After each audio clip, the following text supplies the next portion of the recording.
वो भगवान है मेरी माँ। कैसे भगवान? बिनु पग चले। अच्छा बताओ, बिना पांव के भगवान कहां चले? बिना पांव के भगवान कहां चले बताओ? लिखा है ना बिनु पग चले, तो भगवान बिना पांव के कहां चले हैं? भाई कहीं तो चले होंगे तब ना गोस्वामी जी ने लिखा है। बताओ कहां चले बिना पांव के भगवान? हा?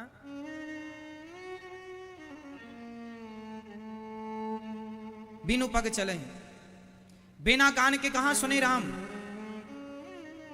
भगवान श्री कृष्ण के द्रौपदी के प्रसंग में भगवान श्री कृष्ण का मैंने समझाया है कई बार के बिना पांव के चले। द्रौपदी का चीर बढ़ाने के लिए द्वारिका से आ गए ना, पांव वाला तो आ ना सकता था, तो वो तो भगवान कृष्ण की चर्चा है। अब यहां मैं राम जी के संदर्भ में आपसे पूछूंगा कि बिना पांव के भगवान राम कहां चले?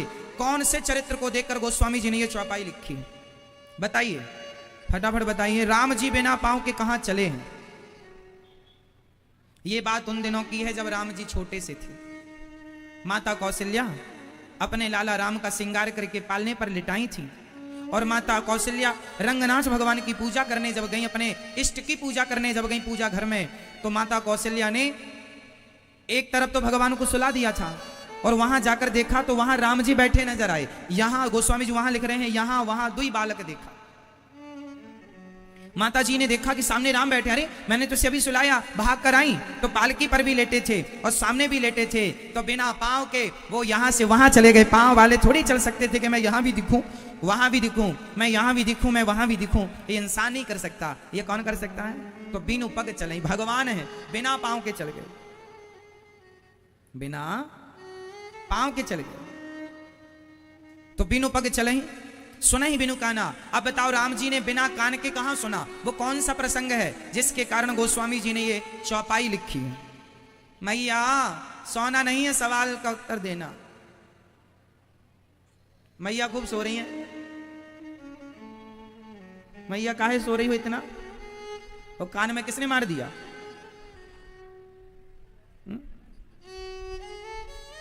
मोटे मोटे सोने का पहनी होगी, सोना टपक गया होगा नीचे, फाड़ दिया। भले कान फट जाए पर सोना पहनना नहीं छोड़ती मैया। कान में दम नहीं है उसको संभालने की, लेकिन मैया पहनेगी ढेर बड़ा बड़ा। अब लो चीरा लगवाए बैठी हैं। सुनो मेरी माँ, चलो बताओ, भगवान श्री कृष्ण, भगवान श्री राम ने बिना कानों के कहा? आपके कानों की बात चल रही है ना, तो हमारे आपके कानों पे नजर चली गई। अच्छा बताओ, भगवान राम ने बिना कानों के कहां सुना? ये किस प्रसंग के लिए गोस्वामी जी इशारा कर रहे हैं? ये उन दिनों की बात है जब राम जी बाली को मारने गए। सुग्रीव साथ में है, बाली और सुग्रीव का युद्ध हो रहा था। राम जी ने मारा नहीं एक बार में, और गया बाली घर, तो तारा ने समझाया मत जाओ, बहुत समझाया। तब बाली से क्या कहा था तारा ने कि वह राम है, भगवान है, आप मत जाओ सुग्रीव से लड़ने। ये बात तारा ने बाली को एक कमरे में समझाई थी कि राम जी भगवान है, सुग्रीव अब अकेला नहीं है, उस पर राम जी का हाथ है। ये बात तारा मतलब बाली की पत्नी ने कमरे में समझाई थी।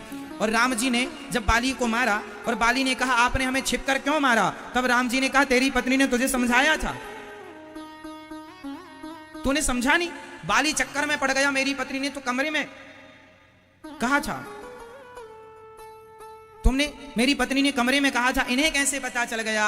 अरे वह मनुष्य के रूप में जो खड़े हैं मर्यादा पुरुषोत्तम, वह कण कण की घट घट की जानने वाले हैं। कौन क्या बोल रहा है, कौन क्या सोच रहा है, वह भी जान रहे हैं। आप अभी क्या सोच रहे हैं ये भी भगवान को सुनाई पड़ रहा है। कहा हुआ तो छोड़ दीजिए साहब, सोचा हुआ भी भगवान सुन लेते हैं, क्योंकि वो भगवान है। तो बिनु पग चले ही सुन ही बिनु काना, और कर बिनु कर्म, बिना हाथ लगाए सब काम मेरा आपकी कृपा से सब काम हो रहा है। बिना हाथ लगाए, बिना हाथ लगाए काम कर दिया, सारा काम बिना हाथ लगाए करते।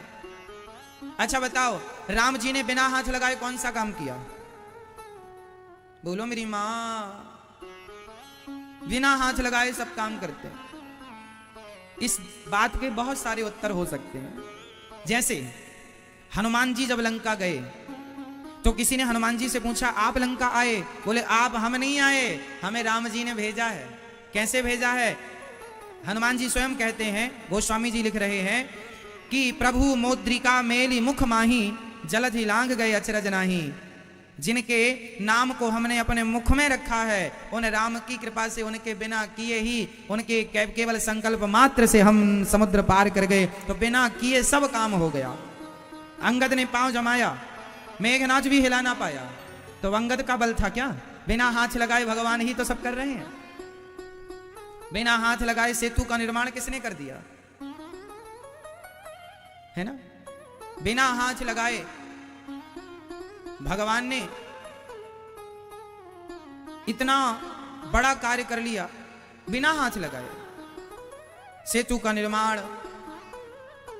अब देखो ना, इतना बड़ा पहाड़ हनुमान जी अपने हाथ में लाए।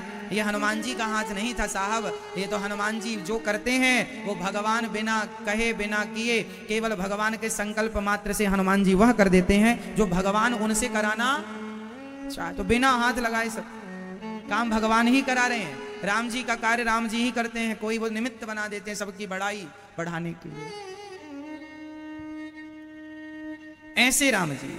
ऐसे राम पर कोई तर्क करे, यहां भगवान शंकर ने कहा राम अतर्क बुद्धि मनवानी, मत हमार वस सुनहि सयानी। ये हमारा मत है कि सुनो, जो भगवान बिनु पांव के बिना हाथ लगाए सब काम करते हैं, उन पर कोई तर्क नहीं चलेगा। इसलिए भगवान को तर्क से समझने की कोशिश ना कीजिएगा। भगवान तर्क का विषय नहीं है मेरी मां। भगवान को समझना है तो भक्ति से समझ में आएगा। आप सोचें कि ज्ञान पढ़ लें, ज्ञान हासिल करके भगवान को समझें कि जैसे आकाश गंगा अंतरिक्ष को हम जान रहे हैं भगवान को जान लें, ना जी। भगवान बहुत विशाल है। आज वैज्ञानिकों ने अंतरिक्ष में जितनी रिसर्चें की हैं वह उतनी ही की हैं जैसे समुद्र की एक बूंद आप उठा लीजिए, एक बूंद के बराबर है। वैज्ञानिक खुद इस बात को मानते हैं। कितनी बड़ी गैलेक्सी है, कितनी बड़ी आकाश गंगा है, ये अंतरिक्ष कोई छोटा थोड़ी है, पार ना पा पाए वैज्ञानिक। तो जिस परमात्मा की बनाई सृष्टि का पार ना पा पाया कोई, उस परमात्मा का पार भला कोई क्या पा पाएगा, जरा समझिएगा। आज मैं सवेरे सवेरे मैं सोच रहा था, आज मेरे दिमाग में एक बात चल रही थी। सुबह 7 बजे के बाद ये बात प्रकट हुई मेरे मस्तिष्क में। वो बात यह थी, आप बताओ, आपके शहर में बिल्डर होते हैं ना, कॉलोनी काटने वाले, घर बनाने वाले, बिल्डर कहते हैं। अब एक बात बताइए कि आपके शहर में कोई बड़ा बिल्डर है जो बड़ी कॉलोनी बनाता है, बड़ी सोसाइटी बनाता है।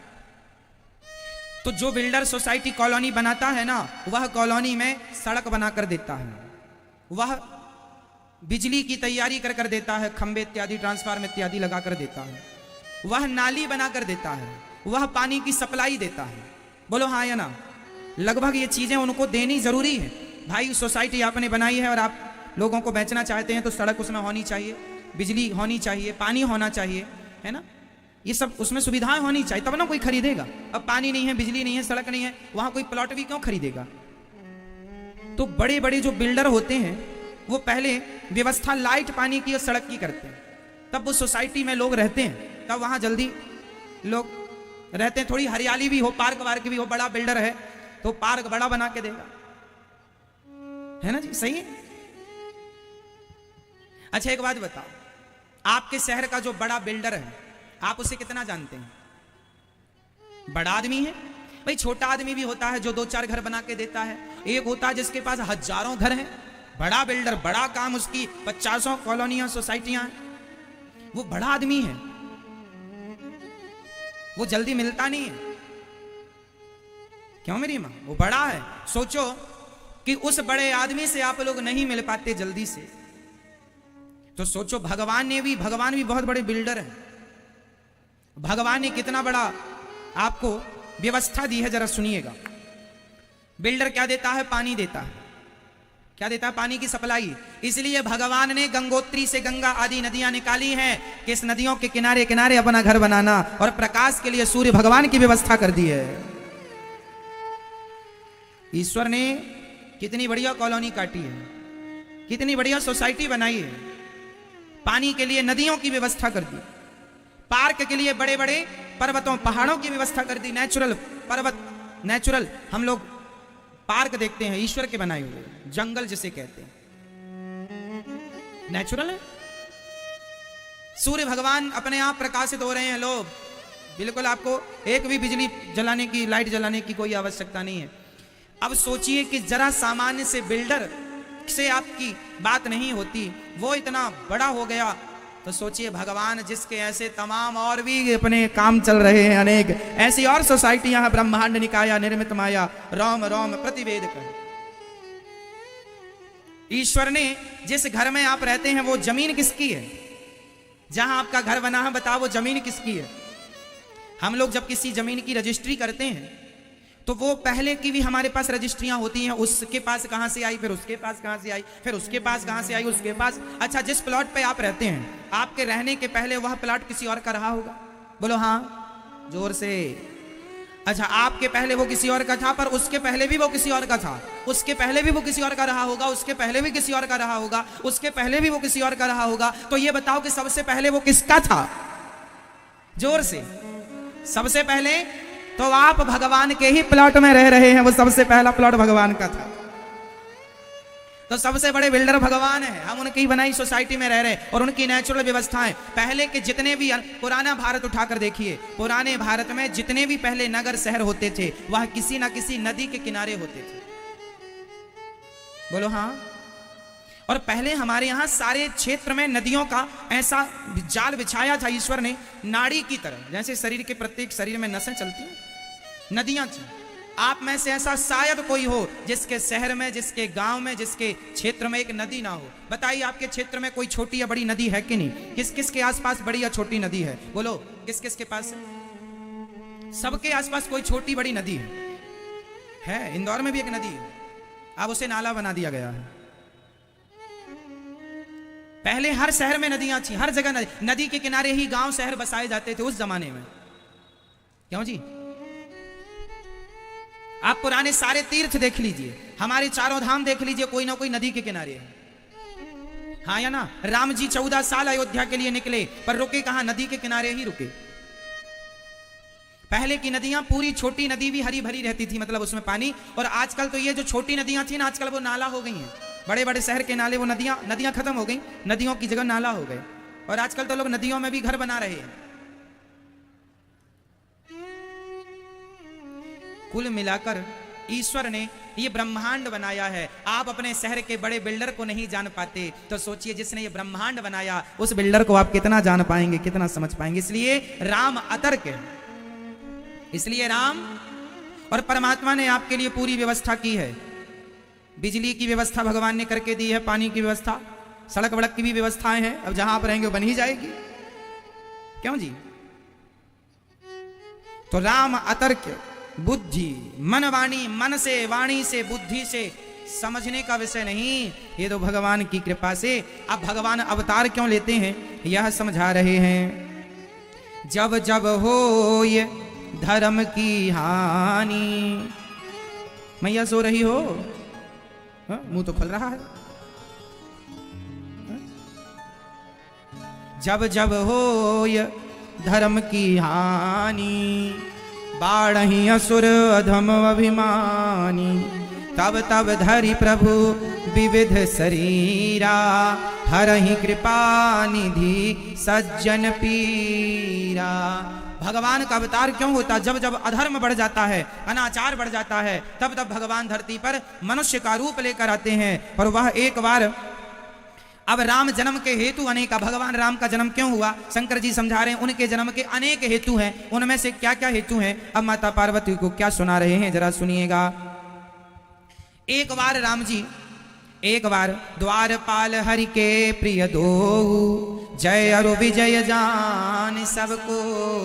एक बार भगवान के द्वारपाल हैं। बताओ भगवान के द्वारपाल का नाम क्या है? भगवान श्रीमन नारायण के द्वारपालों का क्या नाम है?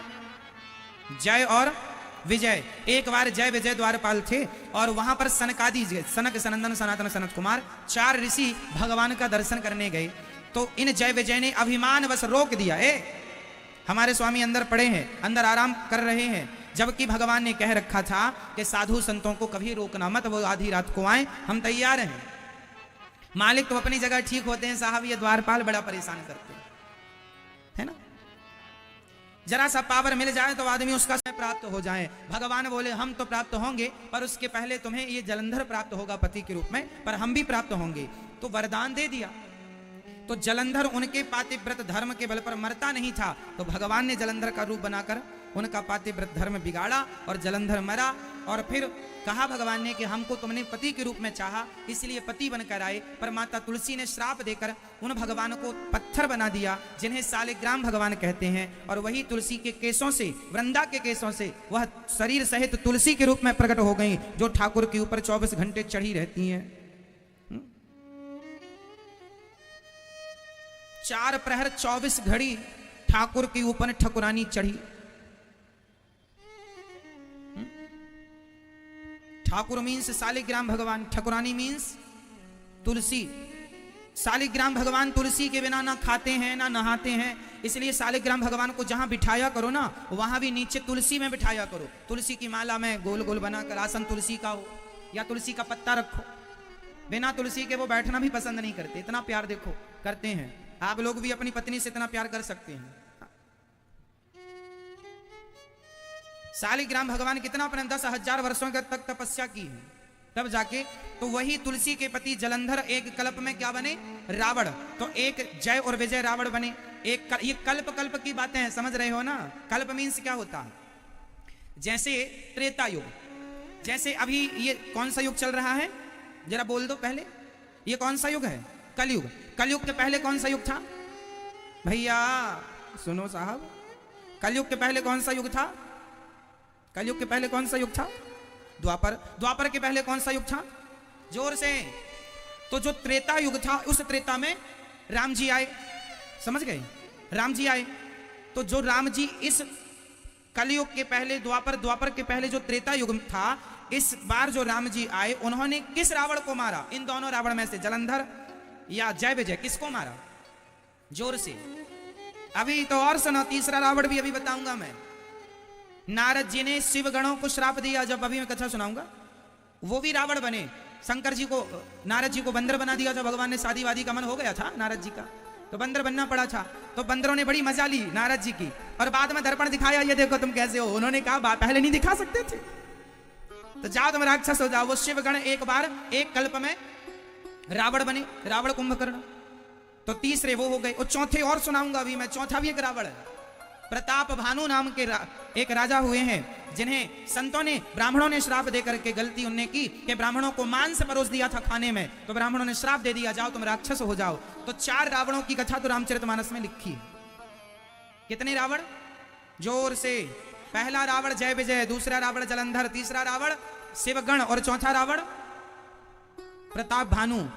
तो ये कलयुग के पहले द्वापर, द्वापर के पहले जो त्रेता था, उस त्रेता में जो राम जी आए, जिनकी कथा हम लोग सुन रहे हैं या सुना रहे हैं, उन राम जी ने इन 4 रावणों में से किस रावण को मारा? बताओ।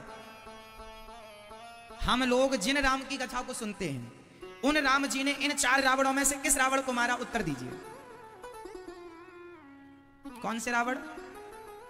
मैया, रावण एक नहीं है। आप लोग भी गंदी हरकतें करोगे तो अगले किसी कल्प में आपको भी भगवान रावण बना देंगे, रावण जैसा काम कर रहा। तो ये तो लीला चलती रहेगी, आप भी रावण जैसी हरकत करोगे तो रावण बनाएंगे भगवान। तो आप लोग जिन रावण की कथा सुन रहे हैं, जिन राम की, वो कौन सा रावण को मारने के लिए राम जी आए? इन 4 रावणों में वो कौन सा रावण है? बताओ जल्दी से। पिछली बार की राम कथा में हमने बताया था। कौन सा रावण है वो भैया? कौन सा रावण है? वो रावण है प्रताप भानु। प्रताप भानु नाम का रावण है, जो इस कलयुग के पहले द्वापर, द्वापर के पहले जो त्रेता युग में राम जी ने जिस रावण को मारा, वह प्रताप भानु नाम के रावण को मारा।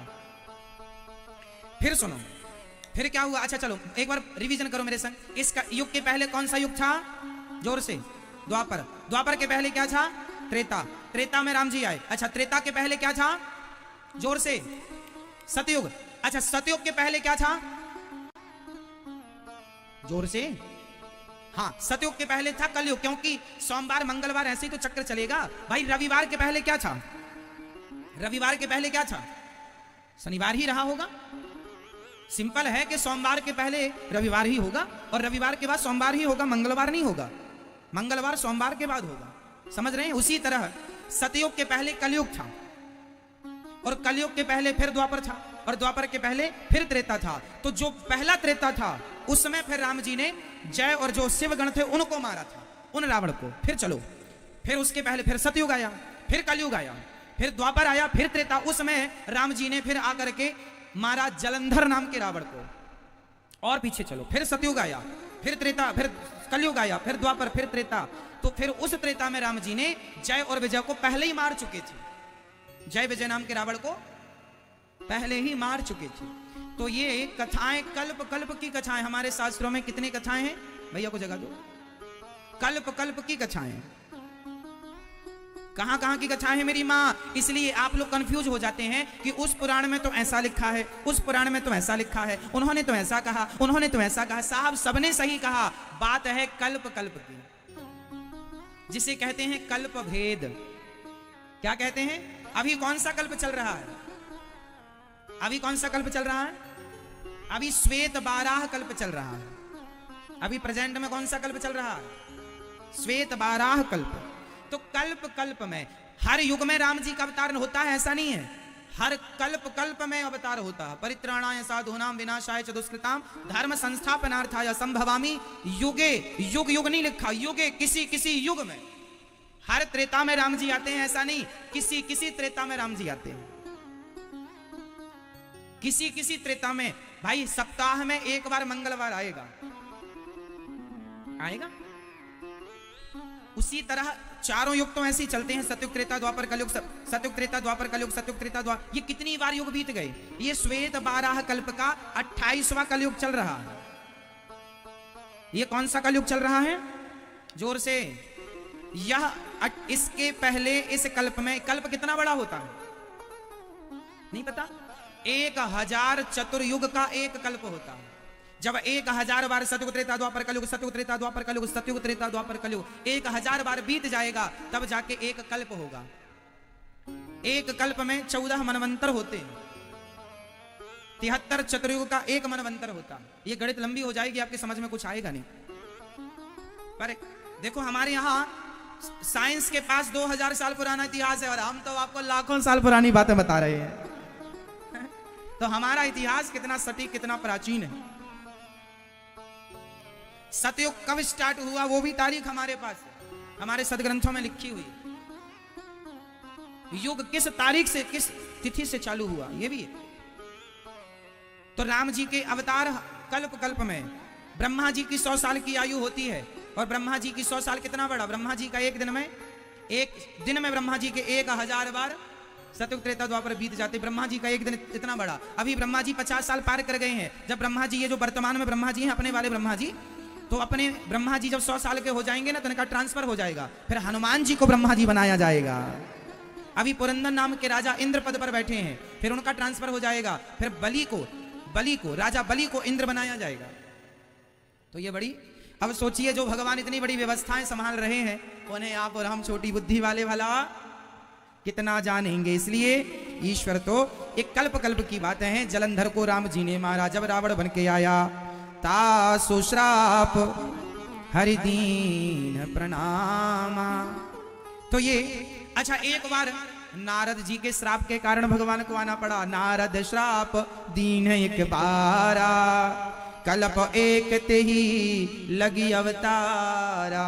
एक बार भगवान को एक बार नारद जी ने श्राप दे दिया, जाओ तुम मनुष्य बनो। नारद जी, तब माता पार्वती का दिमाग ठनका, बोले हमारे गुरु, अच्छा पार्वती जी नहीं, पार्वती जी के गुरु जी हैं नारद जी, तो नारद जी की चेली हैं पार्वती मैया। तो पार्वती जी ने शंकर जी से कहा कि कारण कवन श्राप मुनि दीन्हा और का अपराध रमापति कीन्हा। देखिए गुरु भक्ति कैसी होती है। शंकर जी ने कहा कि आपके गुरु नारद जी ने एक बार श्राप दिया तो भगवान को मनुष्य बन के लीला करने जाना पड़ा। तब माता पार्वती जी बोली हमारे गुरु जी ने गलती नहीं की होगी, जरूर भगवान ने ही कोई गलती की होगी। देखो इनका गुरु पक्ष कितना मजबूत है, ये अपने गुरु को गलत नहीं कहती। माता पार्वती जी अपने गुरु का पक्ष लेती है कि हमारे गुरु जी ने जरूर, ये तो दिन भर नारायण नारायण जपते हमारे गुरु जी, जरूर रमापति जी ने, रमापति मतलब लक्ष्मीपति ने कोई अपराध का अपराध रमापति कीन्हा, कोई अपराध उनसे ही हुआ होगा। तब भगवान शंकर जी हंसे बोले बेहसी महेश तब, बेहसी मतलब हंसते हुए बोले वाह पार्वती, पक्की चेली हो तुम अपने गुरु जी की। बोले बेहसी महेश तब ज्ञान। अब यहाँ ये जो दोहा मैं आपसे बोल रहा हूं, ये याद रखिएगा, सारी जिंदगी काम आएगा। हमारे गुरुजी ने हमें बताया कि बेटा ये बात याद रखिएगा, हमें याद है। हमारे गुरुजी जो बता देते हैं दास को हम याद कर लेते हैं सदा के लिए। यहाँ ये दोहा पढ़ के निकल जाने से सार नहीं है, समझने से सार है। बोले बेहसी महेश तब ज्ञानी मूढ़ न कोय, जेहि जस रघुपति करहि जब, सो तस ते ही छन होय। क्या अर्थ निकला इसका? इसका अर्थ है कि इस धरती पर कोई ज्ञानी नहीं है और कोई मूर्ख नहीं है। जिसको भगवान जब जैसा बना दे तो भगवान के बनाने से वो ज्ञानी बन जाए और बनाने से मूर्ख बन जाए। नारद जी जैसे ज्ञानियों की भी मति मारी गई, नारद जैसे ज्ञानी और भक्तों की भी मति मारी गई। तो जब उनकी मति मारी गई तो हमारी और आपकी मारी जाए, इसमें कोई आश्चर्य नहीं है, क्योंकि भगवान जैसा बनाए हम वैसे हो जाए। ज्ञानी मूढ़ ना कोय, जेहि छन जस रघुपति करें। भगवान जिसको जब जैसा बनाना चाहे, भगवान किसी मूर्ख को, कहा जाता है महाराष्ट्र की एक घटना है, संत ज्ञानेश्वर की कथा। संत ज्ञानेश्वर हुए हैं महाराष्ट्र में। उनके माँ बाप बचपन में मर गए थे, तो उनके माँ बाप का पता नहीं था। तो उनसे ब्राह्मणों ने पूछा कि तुम ब्राह्मण हो क्या? उन्होंने कहा हम ब्राह्मण। बोले तुम्हारा तो कोई माँ बाप का आता पता नहीं है, कैसे मान लें कि तुम ब्राह्मण हो? ब्राह्मण हो, तुम वेद पढ़ते हो, तो क्या सबूत है कि तुम ब्राह्मण हो? तो वहां बगल में एक भैंसा खड़ा था। क्या खड़ा था? भैंस के पतिदेव, हस्बैंड, भैंसा। तो वहां भैंसा खड़ा था एक। तो संत ज्ञानेश्वर जी ने उस भैंसे के ऊपर हाथ रख दिया। तो लिखा है कि वह भैंसा वेद वाक्य बोलने लगा, वेद मंत्र बोलने लगा। भैंसा बोलने लगा वेद वाक्य, वेद मंत्र। तो अर्थ क्या निकला? वो ज्ञानेश्वर कोई सामान्य नहीं थे, सिद्ध पुरुष थे, साक्षात भगवान के अवतार थे। धर्म की स्थापना के लिए, भक्ति का प्रचार प्रसार करने के लिए भगवान साधु संतों के रूप में भी अवतरित होते हैं। तो संत ज्ञानेश्वर जी के लिए भैंसे पर हाथ रखा, वह वेद वाक्य बोल पड़ा। इससे सिद्ध ये हो गया कि कोई ज्ञानी नहीं, कोई मूर्ख नहीं। भगवान यदि ज्ञानी बनाना चाहे तो भैंसे को ज्ञानी बना सकते हैं, और मूर्ख बनाना चाहे तो बड़े बड़े ज्ञानी मूर्खों की तरह बन जाते हैं। बड़े बड़े ज्ञानियों को आपने मूर्खों की तरह हरकत करते देखा होगा। अब उसमें से एक ज्ञानी श्री नारद जी भी हैं। अब नारद जी देखना भी क्या, नारद जी के साथ अभी शिव जी के गण बोले नारद जी आप एक बार अपना मुंह तो देख लो, कितने सुंदर लग रहे हैं आप। ये गण वही लोग थे, जब नारद जी बगल में आकर बैठे ना, तो ये गण वहीं पर खड़े थे। हर राजा के पास ना 2-2 गण नियुक्त हुए थे उनकी सेवा के लिए। तो नारद जी ने पूछा क्यों, मैं कैसा? दर्पण देखने का समय नहीं था ना, जल्दी थी। भगवान ने जो दिया होगा अच्छे दिया होगा। तो गणों से पूछा मैं कैसा दिख रहा हूं? तो गणों ने तो कहा बंदर है, लेकिन कहा अरे वाह आपके जैसा यहाँ कोई नहीं है। शुरू से इन्होंने चने के झाड़ में चढ़ाया। और जब दूसरी लाने में गए तो गणों ने कहा तो हो ही जाएगी। और तीसरी लाने में गए तो गणों ने कहा तो कहीं नहीं गई, सुमानी तुम्हारी है। और जब पूरी रायता फैल गया तब कहते हैं दर्पण देख लो। ये दुनिया के लोग ऐसे ही हैं, समय पर बताते नहीं है कहां गलती हो रही है आपकी, रायता फैलाते हैं। और अब नारद जी को बता रहे हैं दर्पण। जब नारद जी ने पानी में जाकर देखा तो बंदर। अब तो नारद जी बड़े आग बबूला भाई, और ऐसे आग बबूला भाई साहब पूछो मत। इतना गुस्सा नारद जी को, दे हूं श्राप की मरी हूं जाई, जगत मोर उपहास कराई। इन्होंने मेरे साथ गलत किया, अब मैं श्राप देकर तुम्हें मार डालूंगा या खुद मर जाऊंगा। क्यों? क्योंकि पूरे जगत में मेरा उपहास करा दिया बंदर बना करके। क्या कहेंगे लोग, बंदर बन के घूमता रहा। अब नारद जी बहुत गुस्से में, और गुस्से में थे कि भगवान विश्वमोहिनी के संग सामने आकर खड़े हो गए। अभी नारद जी का गुस्सा 7वें आसमान में था, भगवान और खड़े हो गए। अब जिस पर आपका गुस्सा है और वो और आ जाए तो फिर क्या होगा?